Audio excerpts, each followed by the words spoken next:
Hey gang, it's your favorite teacher Arjun again, here with some endocrine anatomy. As with our other videos, we here at First Aid like to ask questions, and it's not because we like to hear ourselves talk. Even though you could wait the 1 or 2 seconds it takes to hear the answer, I strongly encourage you to try to come up with some of the answers on your own. It'll help keep you engaged and give you sort of an idea of how well you actually remember some of this stuff. Endocrine anatomy's not too intense, so let's dive right in. Let's start with our friends the adrenal glands sitting right on top of the kidneys. A quick gross anatomy rundown. Venous drainage differs by side, much like the gonads. The left adrenal drains into the left renal vein before it hits the IVC, whereas the right adrenal drains directly into the IVC itself. Arterial blood supply is threefold and comes from the phrenic artery, the aorta, and the renal artery. It's not the best diagram, but actually it's the venous drainage that ends up getting tested most often. Identifying the adrenals on a CT can be a little bit tricky, especially if you're used to seeing images like these that represent the adrenals as purely superior to the kidneys. I'll give you a moment to play Where's Waldo with the adrenals. Try to locate these for yourself. And by the way, ignore this huge gallstone. We'll call that an incidental finding. As you can see, they're not only superior, but also anteromedial to the kidneys. Remember from renal that the left kidney, and thus the left adrenal, sits a little bit higher than the right. Now normally they look a little bit like the inside of a Mercedes-Benz logo, but as always there's a bunch of fun pathology that can make them look pretty wacky. Now it'd be pretty sadistic for the step 1 folks to make you identify adrenal pathology on CT, but if you know what a normal adrenal gland looks like, you should be able to identify a gross abnormality like a mass, in the event that they ask you to identify one. So that's gross anatomy. Now let's take a cross-section of our friend the adrenal gland and pick it apart from the outside in. The adrenals are surrounded by a fibrous capsule, but the most important structural and functional distinction is between the steroid-producing cortex and the catecholamine-producing adrenal medulla. The cortex is divided up into 3 zones, each one of which contains a different arsenal of enzymes to generate a different set of steroids. From outside to in, the zones are named glomerulosa, fasciculata, and reticularis. Remember G, F, R. Like the kidneys, they're sitting right on top of. These zones are responsible for the production of mineralocorticoids, glucocorticoids, and weak androgens, respectively, which regulate salt, sugar, and sex. They say the deeper you go, the sweeter it gets, because as we all know, sex is hilarious. But real talk, the activity of these hormones is a lot more complicated than just salt, sugar, sex, so we'll go into them in a lot more detail in the physiology section. Now this is more of a physiology point as well, but it's worth asking. What hormone do you expect is the primary regulator of the steroids produced by the adrenal cortex? Hint, it practically has adrenal cortex in the name. Adrenocorticotropic hormone, or ACTH, is the primary regulator of both glucocorticoids and adrenal androgens, but it actually has almost no control over the secretion of mineralocorticoids. Mineralocorticoids, exemplified by aldosterone, are functionally a part of the renin-angiotensin axis, and are generally feedback regulated by the blood pressure. Again, that's a gross oversimplification, so be sure to check out the renal physiology section for a much better explanation. We talked about the embryologic divisions of the adrenal gland during embryo review. Remember what germ layers the cortex and medulla are derived from? The cortex is derived from mesoderm, and the medulla, which acts almost like a postganglionic sympathetic nerve, is derived from ectoderm, specifically neural crest. So if ACTH controls the release of steroids from the cortex, what hormone releases catecholamines from the medulla? I'm just kidding, that was a trick question. Unlike most stuff in the endocrine section, this one doesn't work on the hypothalamic pituitary axis. Instead, it works a lot like the rest of the sympathetic nervous system. As you may remember, the SNS always involves 2 peripheral neurons, one preganglionic neuron that synapses onto a postganglionic neuron that then synapses onto a muscle fiber. In this case, the preganglionic neuron synapses onto the adrenal medulla, which releases epinephrine and norepinephrine, much like any other postganglionic sympathetic nerve. However, instead of secreting it onto a muscle fiber, the adrenal medulla secretes epinephrine and norepinephrine straight into the bloodstream. While we're on our fun little tangent back into autonomic glands, anyone remember the neurotransmitter secreted by the preganglionic neuron? It's acetylcholine, and it's picked up by nicotinic ACH receptors. And that's going to be the same no matter whether you're in the adrenal medulla or in a postganglionic sympathetic neuron. You should be able to identify the various functional layers of the adrenal gland from a histologic specimen as well. If you can, try to orient yourself and figure this one out on your own. Remember, they may not give you a nice easy orientation, but you'll still be expected to recognize the cell types for the exam. Alright, time's up. Let's do this one together.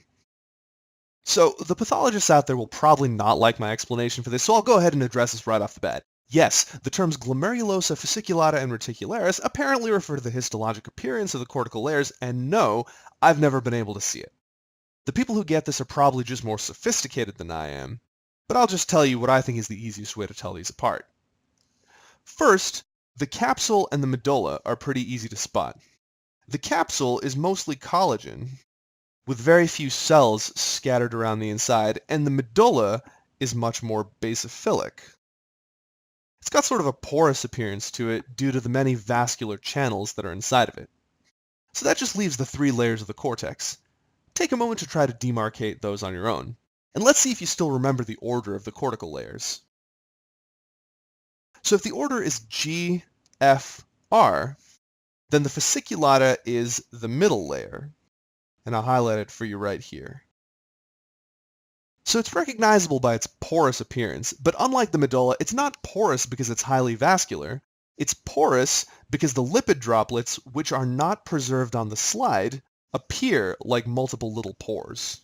Remember, the zona fasciculata produces cortisol, the eponymous steroid of the adrenal cortex, and therefore hoards the most cholesterol. The glomerulosa is closer to the capsule, and the reticularis is closer to the medulla. The reticularis actually contrasts really nicely with the medulla because it's very eosinophilic, or red-looking, and the medulla is very basophilic, or blue-looking. You got all that? Good, because now it's time for another flash quiz. First question. What is the middle layer of the adrenal cortex, and what does it produce? And the answer is the zona fasciculata, which produces cortisol. Not so painful, right? Okay, I think that's about enough for the adrenal gland. Let's move on to the captain of the SS endocrine itself, the pituitary gland. So grossly speaking, the pituitary gland is that dangly jobby that sits beneath the hypothalamus at the base of the brain. Remember what that part of the skull is called, the one the pituitary sits inside? It's the sella turcica, or the Turkish saddle. No idea why they thought the base of the skull looked Turkish. So, what looks like Mexico with a pair of testicles is actually my attempt at a schematic diagram of the hypothalamus and pituitary, divided up into the functionally distinct anterior and posterior pituitaries. There's the intermediate lobe, which you really don't have to know anything about for step 1, except that it produces melanotropin, which stimulates melanocytes to make you darker. Now, the cool thing is that much like the adrenal gland, this gland is diverse in its embryonic origin. Remember that buzzword that's always associated with the anterior pituitary's embryology? Rathke's pouch?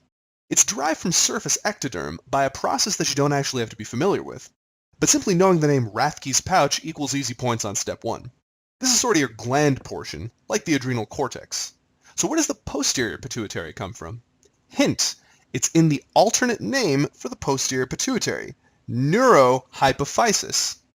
Basically, like the adrenal medulla, the posterior pituitary is of neurologic origin, in this case neuroectoderm, and not neural crest, because we're in the central nervous system. Remember your embryology, folks. Neuroectoderm equals CNS, and neural crest equals PNS, generally speaking. So the blood supply here is pretty interesting, because it's home to a second and far less famous portal venous system, the hypophyseal portal system. And like the more famous hepatic portal system, it's present to ensure that the products of the first capillary bed are routed straight into another capillary bed before they have the chance to hit the systemic circulation. In this case, the hypothalamus secretes trophic hormones that cause the release of 6 different hormones from the anterior pituitary. We'll talk a lot about these feedback loops in the physiology section, but by and large they're pretty intuitive. So, how does the hypothalamus control the secretion of hormones from the posterior pituitary? Alright, you can relax. That wasn't really a fair question, because the posterior pituitary is actually just made up of axonal projections from the hypothalamus. So there's no trophic hormones traveling through the portal system like there is for the anterior pituitary. These hormones are simply generated in the cell bodies found in the hypothalamus, travel down the axon, escorted by neurophycins, which are chaperone proteins, and end up being secreted at the axon terminals found in the posterior pituitary. Pretty cool, huh? There are 6 hormones that are produced by the anterior pituitary. Think you can name them all? Go ahead, pause the video. I'm not going anywhere. So these hormones are FSH, LH, ACTH, TSH, prolactin, and oxytocin. These hormones conveniently form the mnemonic flat pig. No, not a fat pig. I meant a flat pig. Get out of here. Ah, there he is. Cute, he's standing on the first aid sign. So cells of the pituitary are histologically divided up into basophils and acidophils, depending on how they stain. Basophils staining either blue or purple, depending on the stain, and acidophils staining a brighter red. The flat hormones of flat pig are produced by basophils, and the pig hormones are produced by acidophils. Now I want to clear something up about what an acidophil and a basophil actually means.